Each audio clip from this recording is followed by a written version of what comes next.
Magandang araw uli sa inyo, mga guys and pips. Ito yung part 2 ng ating information sa mga lumang barya. Inuulit ko po, hindi po ako namimili tulad ng mga ibang vlogger dyan na nagpe-presyo, di umano, ng mga barya. Ito po ay informative lamang para ipabati doon sa mga kabataan, lalo na yung mga hindi inabot yung ganitong lumang barya. Kukuha po ako ng isa. Ito po ay Queen Elizabeth Australian dollar po ito, na dito po sa taon ay 1861. Sabi, seryoso, mas nauna yata yung discovery ni Magellan sa Pilipinas noong 1521. At ito po ang nakalagay ay hindi natin masyado maaninaw.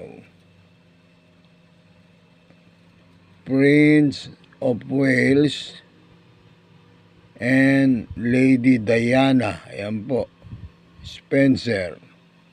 50 cents Australian coin. 1861. Joseph. Hindi pa ako tao dito. Kapatay na isa. Ito naman ay Queen Elizabeth pa rin. Ayan o. Ang nakalagay, Elizabeth. Queen Elizabeth. Yan natin po yung likod. 10. New pence, 10. Ano ba, $10 ito. O, 1861. O, Joseph. Dalawa po ito, ayan. Queen Elizabeth. At napakaganda pa po ng kanyang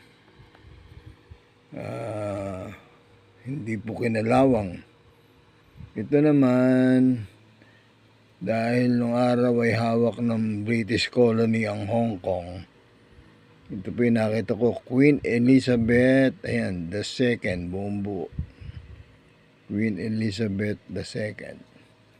Sa likod po ay nakalagay, yan, Hong Kong dollar, $1 Australian. So yan po, ang mga matatanda pa po sa ating mga ninuno. Sana po ay nakapulot kayo ng impormasyon. Salamat po.